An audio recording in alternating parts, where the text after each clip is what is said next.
வணக்கம். இன்றைய நிகழ்ச்சியை அலங்கரிக்க இருக்கின்றது ஒரு கலந்துரையாடல். யாழ் இந்து மகளிர் கல்லூரி பழைய மாணவிகள் சங்கம்.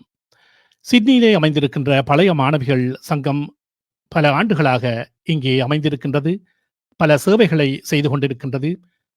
அவர்களை அதை பற்றி எல்லாம் அறிந்து கொள்வதற்காக இங்கே 2 பெண்மணிகள் வந்திருக்கிறார்கள். இந்து மகளிர் கல்லூரியுடைய மாணவிகளாக இருந்தவர்கள் இங்கே வந்திருக்கின்றார்கள். அதிலே முதலில் தலைவி நளினி விமலேஸ்வரன் அவர்கள். வணக்கம் நளினி. வணக்கம். அடுத்து உபதலைவியாக இருக்கின்றார் டாக்டர் பூரணி முருகானந்தம். வணக்கம் பூரணி. வணக்கம். வணக்கம் நேயர்களே. எப்படி எல்லாம் இருக்கின்றீர்கள்? நல்லா இருக்கிறோம். நீங்கள் தெரியும், இப்போது பிஸியாக இருக்கின்றீர்கள் என்பது தெரியும். இந்த வேளையிலே இங்கே வந்திருக்கின்றீர்கள். ஆகவே உங்களுடைய இந்து மகளிர் கல்லூரி, அது மட்டுமல்ல இந்து மகளிர் கல்லூரியுடைய பழைய மாணவிகள் சங்கம், சிட்னியிலே அமைந்திருக்கின்ற பழைய மாணவிகள் சங்கம் பற்றியும் உங்களோடு இப்ப பேச இருக்கின்றேன். இந்த உங்களுடைய சங்கம், சிட்னியிலே உங்களுடைய சங்கம் எவ்வளவு காலமாக இருக்கின்றது, என்ன செய்து கொண்டிருக்கின்றீர்கள், இதை பற்றி கேட்டால் என்ன சொல்வீர்கள்? வணக்கம் நேயர்களே. நான் முதல்ல எங்களோட பாடசாலை முன்னேற்றத்தை கருதி 2400 மாணவிகள் தற்போது கல்வி கற்கின்றிருக்கிறார்கள். 135 ஆசிரியர்களும் 4 உப அதிபர்களும் கடமையாற்றி கொண்டிருக்கிறார்கள். அதிண்ட பல மாணவிகள் இந்த வளர்ச்சி வேகத்தை பார்க்கும்போது நீங்கள் அறிந்து அதற்காக கூறுகிறேன். எவ்வளவு முன்னேறி கொண்டு போகின்றது எங்களுடைய பாடசாலை. அதாவது இந்த போருக்கு பின்பு இவ்வளவு மாணவிகள் இப்பொழுது இருக்கின்றார்கள். 2400 மாணவிகள். மிக ஆச்சரியமாக இருக்கின்றது. ஏனென்றால் பல பள்ளிக்கூடங்களிலே மாணவர்கள் இல்லாமல் இருக்கின்ற போது 2400 மாணவர்கள் என்பது மிக பெரும் தொகையாக இருக்கின்றது இல்லையா? இந்த அதோடு நீங்கள் குறிப்பிட்டீர்கள் 135 ஆசிரியர்கள் இருக்கின்றார்கள். அப்ப இந்த வேளையிலே அண்மையிலே HSC சோதனை நடந்தது. பல பாடசாலைகள் தரமாக செய்தன. குறிப்பாக எல்லோரும் பேசுகின்ற அளவுக்கு வேம்படி மகளிர் கல்லூரி இருந்தது. எப்படி உங்களுடைய கல்லூரி பற்றி கேட்டால் அந்த சோதனையிலே எப்படி இருந்தது, என்னென்ன எல்லாம் செய்தது என்று கேட்டால் என்ன சொல்வீர்கள்? எங்கள் கல்லூரி பிள்ளைகளும் நன்றாக செய்து நல்ல முடிவுகள் எடுத்து இருந்தார்கள். முக்கியமாக வணிகவியல் பிரிவில் எங்கள் இந்து மகளிர் கல்லூரி மாணவி கீர்த்திகா பத்மலோஜன் என்பவர் யாழ் மாவட்டத்திலேயே முதல் நிலையை பெற்றிருந்தார். அது எங்கள் கல்லூரிக்கு பெருமை தரக்கூடிய விஷயம். சும்மா ஜெனரலா சொல்றேன்னு சொன்னா 284 பேர் ஏலவலுக்கு எடுத்து அதில் 24 பேர் 3A சித்திகளை எடுத்திருந்தார்கள். 18 பேர் 2A ஒரு B, 6 பேர் 2A ஒரு C எடுத்திருந்தார்கள். அப்ப எங்கள் பாடசாலை பிள்ளைகளும் நல்ல பெறுபேறுகளை பெற்று எங்கள் பாடசாலைக்கு நல்ல பெருமையை தேடி தந்திருந்தார்கள். நிச்சயமாக நீங்களும் இந்து மகளிர் கல்லூரியிலே படித்துத்தான் டாக்டராக வந்திருக்கிறீர்கள் இல்லையா? நிச்சயமாக. எங்கள் பேட்சில் நாங்கள் 4 பேர் மருத்துவ துறைக்கு என்டர் பண்ணினாங்கள். ஒவ்வொரு பேட்சும் ஒவ்வொரு மாதிரி தானே. எங்களோட பேட்சில் 4 பேர் முதல் தடவையில் சோதனையில் பாஸ் பண்ணி இப்ப 4 பேரும் நாங்கள் 4 விதமான ஸ்பெஷலிஸ்டாக உலகத்தில் பல வேறு பாகங்களில் இருக்கிறோம். வாழ்த்துக்கள். எல்லோருமே சிறப்பான மாணவிகளாக நிச்சயமாக இருப்பீர்கள். சரி, இனி இதை பற்றி கூறுங்கள். உங்களுடைய சங்கத்தினுடைய செயல்பாடுகள் என்ன, சங்கம் என்ன செய்கின்றது, இங்கே இருந்து அந்த பாடசாலைக்கு என்ன செய்கின்றது, இங்கே உள்ள மக்களுக்கு என்ன செய்கின்றது, இப்படியான விடயங்களை கேட்டால் என்ன சொல்லி? நாங்கள் 1993ஆம் ஆண்டு திருமதி சேதாம்பிகை சண்முகசோதி அவர்களினால் தற்காலிகமாக திருமதி உமா ஆதீஸ்வரன் அவர்களின் தலைமையில் திருமதி டாக்டர் கணபதி பிள்ளை தவமணி கணபதி பிள்ளை அவர்களின் இல்லத்தில் ஆரம்பிக்கப்பட்டது. ஆரம்பிக்கப்பட்டு 10 வருடங்களின் பின்பு முதலாக மலரும் மாலை நிகழ்ச்சியை திருமதி கலேசி சின்னையா அவர்கள் அறிமுகப்படுத்தினார். அதன் பிற்பாடு ஒவ்வொரு மலரும் மாலையும் 2 வருடங்களுக்கு ஒரு முறை மலர்ந்து கொண்டு வந்தது. அந்த வகையில் அதனால் பெறப்படுகின்ற லாபத்தில் நாங்கள் பல திட்டங்களை செய்து கொண்டு வந்திருக்கிறோம். அதை பாடசாலைக்கும் செய்திருக்கிறோம். பாடசாலை என்னும்போது அதில் சில விஷயங்களை நாங்கள் குறிப்பிடலாம். 1993 இருந்து 2001 ஆண்டு மட்டும் நாங்களாகவே சமைத்து கொண்டு உணவுகளை கொண்டு போவதும் இராப்போசன விருந்துகளை செய்வதுமாக இருந்தோம். அதில் இருக்கிற ப்ராஃபிட்டை எடுத்தது நாங்கள் விஞ்ஞான உபகரணங்கள் வழங்கினது. பிள்ளையார் கோயில் இருக்குது, அதுக்கு ஒரு புனருத்தாரணமும் கும்பாபிஷேகமும் செய்தோம். பிள்ளையார் கோவில் என்பது பள்ளிக்கூடத்துக்கு உள்ளுக்கே இருக்கிறது, மாணவிகளுக்காக. சரி, அது முக்கியமாக நான் சொல்ல வேண்டும். என்னன்னா, நாங்கள் என்ஜாய் பண்ண விஷயம் என்றால் எங்களுக்கு நவராத்திரி கொண்டாட்டம் தான். அந்த பிள்ளையார் கோயில் தான் அதுக்கு அடித்தளமா இருந்தது, காரணமாக. பிள்ளையார் கோவிலிலும் நவராத்திரி பூசை அது முக்கியம் தான். கல்வி அது என்ன, அந்த கூடுதலாக அங்கே ஹாஸ்டல்ல இருக்கிற பிள்ளைகளுக்கு, விடுதியிலே இருக்கின்ற பிள்ளைகளுக்காகவா அல்லது எல்லோருக்காகவா? எல்லோருக்காக. ஒவ்வொரு வகுப்பாக அது பிரிக்கப்பட்டு ஒவ்வொரு வகுப்புகளுக்கும் கல்விக்கு செல்வம் வீரம் 3 பூஜைகளும் பிரிக்கப்பட்டு கொடுப்பட்டிருக்கும். மற்றது பள்ளிக்கூட ஹாஸ்டல் பிள்ளைகளுக்கு முக்கியமாக அவர்களுக்கு டிசிப்ளினை கொண்டுறதுக்காகவும் தான். பூசை எல்லாம் ஐயர் வந்து செய்வாரா? அதுக்கு ஒரு ஐயர் நியமிக்கப்பட்டிருக்கிறார். அந்த ஐயருக்குரிய சம்பளங்களை வழங்குவதற்கு கூட நாங்கள் இப்படி ஒரு திட்டத்தின் மூலம் ஒரு நிலையான தொகையை. சரி, பெண்களுக்கு பாதுகாப்பாக ஒரு பிள்ளையாரை வைத்திருக்கின்றீர்கள். வேறு என்ன செய்ய? நாங்கள் இந்து மகளிர் கல்லூரி இந்து சமயத்தை வளர்ப்பதற்காக அமைக்கப்பட்டது வரதராஜ பிள்ளையார் கோயில். அந்த காணியையே இலவசமாகத்தான் கொடுத்திருந்தார்கள் விசாலாட்சி அம்மையார், அவருடைய கணவர் என்பது. அதை இலவசமாக கொடுத்து முதல்ல 1943 ஆண்டு தான் இந்த பாடசாலை இயங்க தொடங்கினது. இப்ப நான் திருப்பி பழையபடி எங்களோட மலர் மாலைக்கு வாரம் 2001 முதலாக இந்த மலர் மாலை ஆரம்பிக்கப்பட்டது. அதற்கு அட்வான்ஸ் லெவலில் பாஸ் பண்ணி யூனிவர்சிட்டி போகிற பிள்ளைகளுக்குரிய புலமை பரிசலை திருமதி கலையசி சின்னையா அவர்கள், மிஸ் ராமநாதன் அவா இருந்த காலம் ஒரு பொற்காலம் என்று சொல்லலாம். அவாவினுடைய பெயரால் முதலாவது ஒரு புலமை பரிசலை வழங்கியிருந்தார். மிகுதி திட்டங்கள் பல இருக்கின்றன. பூரணி திட்டங்களை வகுப்பது போலவே நீங்கள் 2 பேரும் இந்த திட்டங்களை கூற போகின்றீர்கள். அப்படித்தான். நாங்கள் ஒவ்வொரு 2 வருடங்களுக்கு ஒரு கால் மலர் மாலையை வச்சு அதுல வார ப்ராஃபிட்டை வச்சு கொண்டு நாங்கள் பள்ளிக்கூடங்களுக்கு செய்யறோம். நாங்கள் 2 நளினியாக்கா சொன்னவ. அப்ப அடுத்தடுத்து வந்த ப்ராஃபிட்ல நாங்கள் எங்கட பள்ளிக்கூடத்தின் கேன்டீன் உணவு முக்கியம். பிள்ளைகள் அங்க நல்லா சாப்பிட்டாதான் நல்லா படிப்பினோம். அப்ப கேன்டீனை புனருத்தாரணம் செய்ய நாங்கள் எங்கள் காசை கொடுத்து உதவி செய்த நாங்கள். மற்றது படிக்கிற பிள்ளைகளுக்கு ஒரு ஊக்குவிப்பு கொடுத்தா இன்னும் நல்லா படிப்பினோம் என்ற அது ஒரு கருத்து முன் வைக்கப்பட்டு, அப்ப நாங்கள் அடுத்த மலர் மாலையில வந்த ப்ராஃபிட்ல ஆண்டு 6 தொடக்கம் ஆண்டு 9 வரைக்கும் நல்லா படிக்கிற பிள்ளைகளுக்கு ஒரு புலமை பரிசை வழங்கி உதவி செய்த நாங்கள்.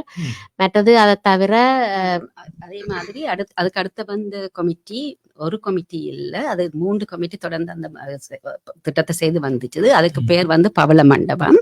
அது அங்க யாழ்ப்பாணத்துல இருக்கிற பழைய மாணவிகள் சங்கம் தான் ஒரு தாய் சங்கம். அந்த தாய் சங்கம் அதை விட கொழும்புல இருக்கிற பிரான்ச்சும் லண்டன், கனடா, ஆஸ்திரேலியால சிட்னில மட்டும்தான் இருக்குது. இந்த 3 பேரும் சேர்ந்து 3 கமிட்டி, அதாவது 2 வருஷத்துக்காக ஒருக்காத்தான் எங்களோட கமிட்டி இயங்குது. அப்ப 3 கமிட்டி சேர்ந்து அந்த பவள மண்டபத்தை கட்டி முடிச்சு நாங்கள்.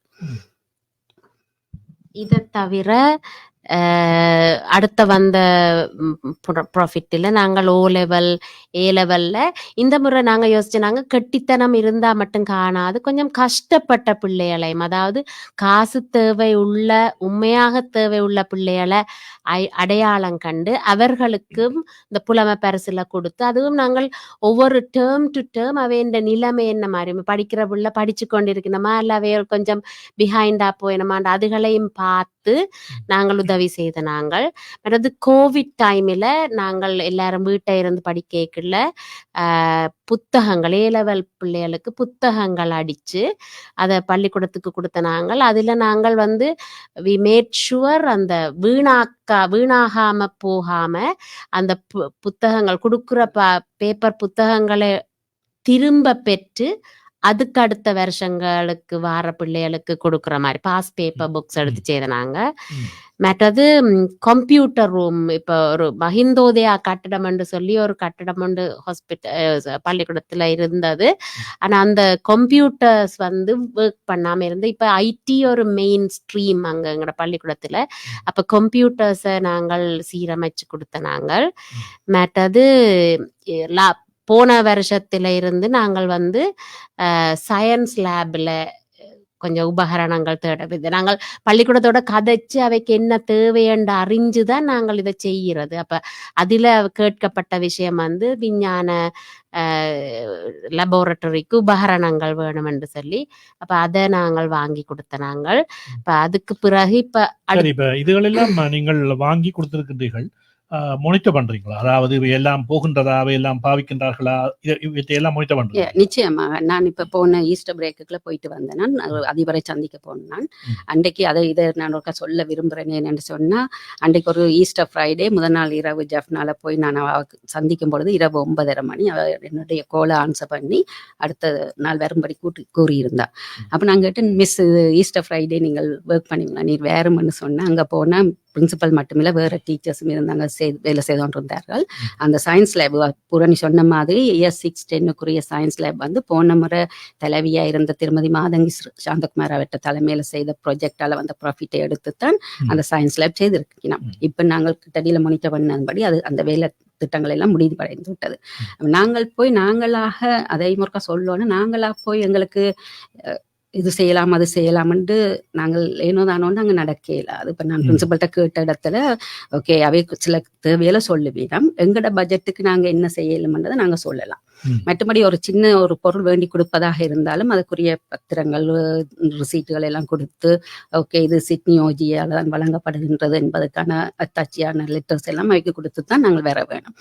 அந்த வகையில நான் போன முறை போன போது அவர்கள் கேட்டிருந்தார்கள், பல திட்டங்களை கேட்டிருந்தாலும் எனக்கு நாங்கள் வந்து இப்ப மலர்மாலை நான் முதல் குறிப்பிட்ட மாதிரி பல நிகழ்ச்சிகளை செய்து முடிச்சிருக்கிறார்கள். பல வகையான பெருந்தொகையான பணங்களையும் திரட்டி நாங்கள் பாடசாலைக்கு தேவையான அத்தியாவசிய தேவையில செய்து கொண்டு வந்திருக்கிறோம். ஆனால் இந்த முறை நான் என்ன சொல்ல விரும்புறேன் என்று சொன்னா, முதலாக திருமதி கலேசி சின்னையா அவர்களால் ஆரம்பிக்கப்பட்ட இந்த மலர் மாலை ஒரு இசை நிகழ்ச்சியாக, அதாவது இசை நடனம் நாடகம் என்ற முறையில தான் இது ஆரம்பிக்கப்பட்டது.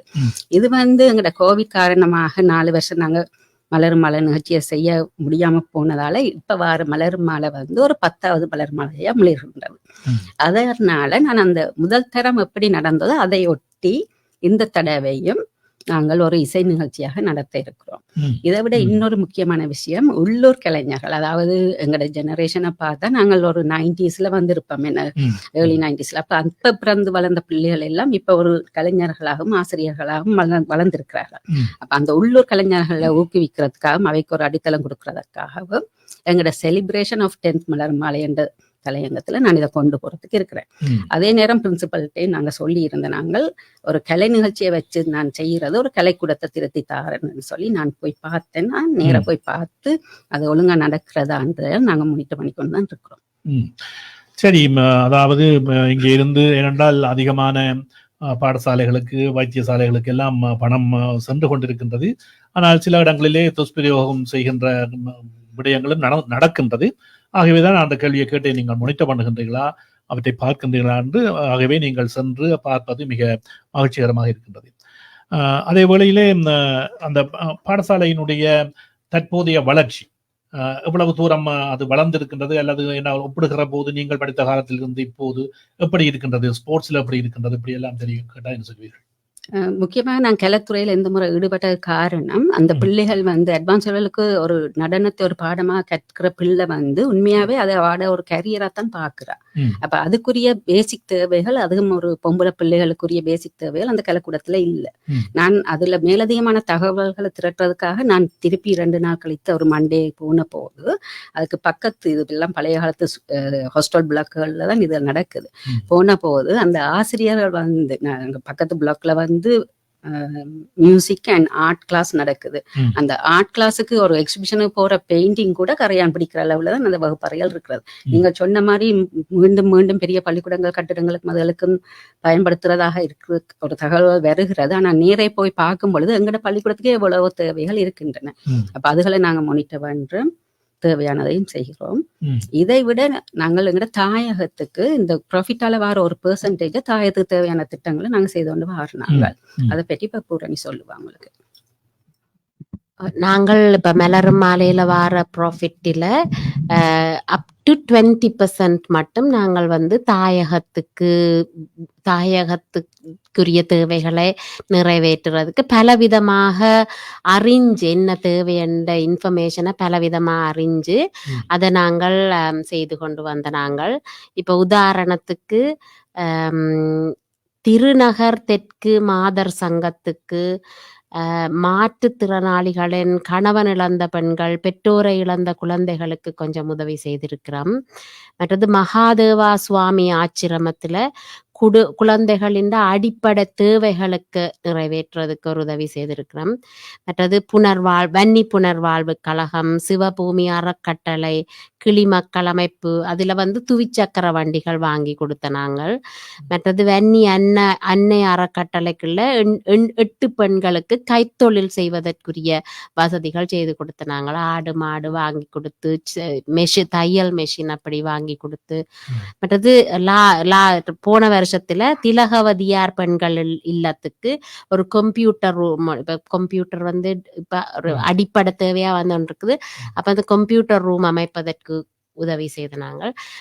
இன்னொரு முக்கியமான ஒரு விஷயம் செய்த நாங்கள், அங்க ஒரு ஆர்கனைசேஷன் இருக்கு, உயிரிழை என்று சொல்லி, அது ஒரு முள்ளந்தண்டு பாதிக்கப்பட்டவர்களை பராமரிக்கிற ஒரு இடம்.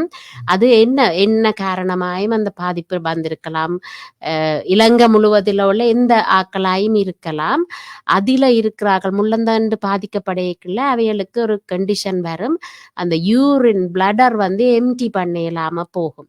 அப்ப அதுக்கு அவைகள் வந்து கேத்தட்டரை போட வேண்டி வரும். ஒவ்வொரு நாளும் ஒரு 4-5 தரம் ஒரு டியூப் போட்டு அந்த யூரினை எம்டி பண்ணணும். அப்ப அவைக்கு அந்த டே டு டே தேவை வந்து கணக்க தேவைப்படும். இப்ப நாங்கள் கிட்டத்தட்ட 30 நோயாளிகளுக்கு ஒரு 5-6 மாசத்துக்குரிய கேத்தீட்டர்களை நாங்கள் வாங்கி வழங்கி இருந்தோம். நாங்கள் அதெல்லாம் ஒரு ஆத்ம திருப்தி தர்ற விஷயம். எங்கட ஓஜிஏ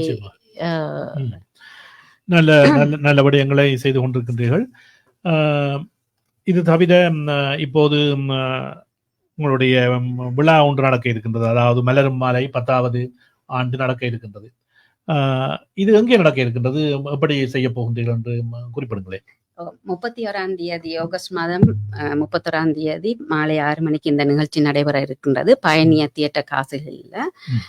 இதுல முக்கியமா சொல்ல வேண்டியது, ஏற்கனவே சொல்லி இருந்தேன், ஒரு இசை நிகழ்ச்சியாகத்தான் நடைபெறுகின்றது. இந்த நாங்கள் லாஸ்ட் 2 டைம்ஸும் சினிமா துறையில ஒரு சிங்கர்ஸை கூப்பிட்டு அப்படி ஒரு பெரிய மெகா ஷோ நடத்தினாங்க. இந்த முறை வந்து எங்களோட நோக்கமே ஒரு கலை நிகழ்ச்சியை நடத்த வேண்டும் என்றதுதான். மற்றது உள்ளூர் கலைஞர்களையும் சேர்த்து அவர்களுக்கு ஒரு வழியை காட்டணும்.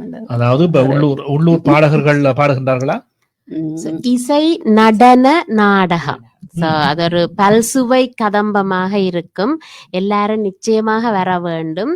எல்லாரும் உள்ளூர், எல்லாருக்கும் ஏதோ ஒரு விதத்துல இந்து மகளிர் கல்லூரியோட குடும்பத்தின் பெர்ஃபார்மன்ஸ் என்று சொல்லலாம். வெரி குவாலிட்டி ப்ரோக்ராமா இருக்கும். எல்லாரும் வர. இதுல நீங்க கேட்டீங்க ஒரு பாட்டு இருக்கு, இசை இல்லை இசை, இது வந்து ஒரு ஆகஸ்டாவா தான் இருக்கும், அதுல வோக்கல் இருக்காது. கணக்க சொல்ல விரும்பல, என்னன்னா இது சர்ப்ரைஸ். நீங்க வந்துட்டு பார்த்துட்டு சொல்லுங்க. இசைக்கு பிறகு எங்களுக்கு நடனம், இந்த நடனத்திலையும் ஒரு வித்தியாசமாக ஹிந்து லேடிஸோட சம்பந்தப்பட்ட மாதிரி ஒரு இணைப்பு தான் இதுல இருக்குது. அதுலயும் ஒரு சர்ப்ரைஸ் இருக்குது. மற்றது டிராமா பற்றி பூரணி சொல்லுவா. அது நல்லா இருக்கும். அதுல என்னன்னா நம்புகின்றோம் என்றால் நீங்களை பார்க்கின்ற போது நல்ல நடிகைகள் மாதிரி தெரிகின்றீர்கள். இல்ல, யாழிந்து மகளிர் கல்லூரி பழைய மாணவிகள் தொகுத்து வழங்கும் நாடகம். சரி, அந்த நிகழ்வு எதிர்வரும் 31ஆம் தேதி சனிக்கிழமை 31ஆம் தேதி இருக்கின்றது. சரி, இதை தவிர நீங்கள் பாடசாலையிலே படிக்கின்ற போது உங்களுக்கு மறக்க முடியாத ஞாபகம் அல்லது மறக்க முடியாத ஒரு ஆசிரியர் அப்படியாக விஷயங்கள் இருந்தால் அதை பற்றி ஏதாவது சொல்லுங்களேன். எனக்கு எங்கட அம்மா டீச்சரா இருந்தவ அண்ணாபடியா அதே பாடசாலையில அப்ப அவாண்ட கிளாஸ் அவங்களுக்கு படிப்பிக்க வாரது எனக்கு விருப்பம் இல்லை. ஏனென்றா கண்டிப்பு கூடவா இருக்கும். ஆனா அதே நேரம் மிஸ் ராமனா என்ற காலம் அவ ஒரு பிரின்சிபலா அதிக காலம் இருந்தவா. அவ கொஞ்சம் ஸ்ட்ரிக்டா இருந்தாலும் பல முன்னேற்றங்களை கண்டது. இதுல நாங்க ஷேர் பண்றது சரியோ தெரியாது. அம்மா 5ஆம் வகுப்பு ஸ்காலர்ஷிப் கிளாஸ் டீச்சரா இருக்கேன் மிஸ் ராமனான்னு சொல்லிட்டா நீங்கள் தான் எடுக்க வேணும். ஆனா அதே நேரம் அவ ஒரு நல்ல விஷயத்த செய்தவ என்னன்னா, அந்த ஸ்காலர்ஷிப்ல ஒவ்வொரு முறையும் அந்த காலத்துல பிரைமரி ஸ்கூலும் ஹை ஸ்கூலும் ஒன்றா தான் இருந்தது. அப்ப பிரைமரி ஸ்கூல்ல இந்த ஸ்காலர்ஷிப் பாஸ் பண்ண பிள்ளைகள் என்ன செய்வீங்கன்னா அப்படியே நல்ல ஸ்கூல்ஸுக்கு போயிடுவீங்க. அப்ப அதால மிஸ் ராமனான்னு சொன்னவன், நீங்கள் படிச்சு ஸ்காலர்ஷிப் பாஸ் பண்ற பிள்ளைகள் எங்கள்கிட்டயே இருக்கணும். அதால தான் சில பேட்சுகள்ல இப்ப டாக்டர் பூரணி மாதிரி பல டாக்டர்ஸ் எங்களுக்கு உருவாகி இருக்கணும். நல்ல விடயங்கள். உங்களுடைய வாழ்க்கையிலே பள்ளிக்கூட வாழ்க்கையிலே மறக்க முடியாத விஷயம் அல்லது ஒரு மிக நன்றாக பிடித்த ஒரு ஆசிரியர் அப்படியாவது கேட்டால் என்ன சொல்லுவீர்கள்? மிக நன்றாக பிடித்த ஆசிரியர்கள் என்றா கன பேர் இருக்கணும். மறக்க முடியாத விஷயம் என்றா நாங்கள் அந்த A-level முடிச்சு கெல்ட் அங்க ஒன்று நடக்கிறது இங்கிலீஷ் படிக்கிற நேரத்துல. அப்ப உங்களுக்கு இங்க ஒர்க்கிங் எக்ஸ்பீரியன்ஸ் மாதிரி எங்களுக்கும் அப்ப ஒரு 3 months என்னவோ ஒர்க் பண்ண வேணும். இப்போ நாங்கள் எங்கட ஃபேக்கல்ட்டியில மெடிக்கல் ஃபேக்கல்ட்டி என்டர் பண்ணின எல்லாரும் நாங்கள் எங்கட ஸ்கூலுக்கே படிக்க போனோம். படிப்பிக்க போனாங்க. அப்ப படிப்பிக்க போயிட்டு அப்ப ஒரு நாங்கள் எங்களோட டீச்சர்ஸ் அந்த A-level ஸ்டூடெண்ட்ஸையும் அதோட எங்களையும் சேர்த்து ஒரு ஓல்சிலோன் டூர் போனாங்க. அது இன்னும் ஒரு பசுமையாக ஞாபகம் இருக்கிறது. நாங்களோ ஒரு 2 கட்ட நிலைமை. அந்த டீச்சர்ஸுக்கு நாங்கள் ஸ்டூடெண்ட்ஸ், இந்த ஸ்டூடெண்ட்ஸுக்கு நாங்க டீச்சர்ஸ். ஒரு நல்ல ஒரு மெமரியா இருந்தது. நல்ல ஒரு மறக்க முடியாத, அதான் அந்த ஃபர்ஸ்ட் டைம் ஓல்சிலோன் டூர் போனது இந்த ஸ்கூலோட ஒரு மறக்க முடியாத ஒரு அனுபவம் அது. இன்னும் ஒரு கேள்வி, அதாவது மகளிர் கல்லூரி, அங்கே படியங்கள் இருக்க மாட்டாங்கள், ஒரு ஒரு குளப்படிகள் அது ஒன்றும் இருக்காது. அந்த வாழ்க்கை எப்படி இருந்தது? கனகாலத்துக்கு பிறகு நீங்கள் மீட்டு பார்க்க போகிறீர்கள். அதால தான் நாங்க இப்ப பெருமையா திரியிறோம் என்ன இந்த மகளிர் கல்லூரி மாணவிகள். சரி, அப்ப நாங்கள் படிக்கிற காலத்துல எங்களுக்கு ஒரே ஒரு மாஸ்டர் இருந்தவர், இந்த பிசிக்ஸ் மாஸ்டர், என்ன பேர் ஞாபகம் இல்ல, பிசிக்ஸ் மாஸ்டர்.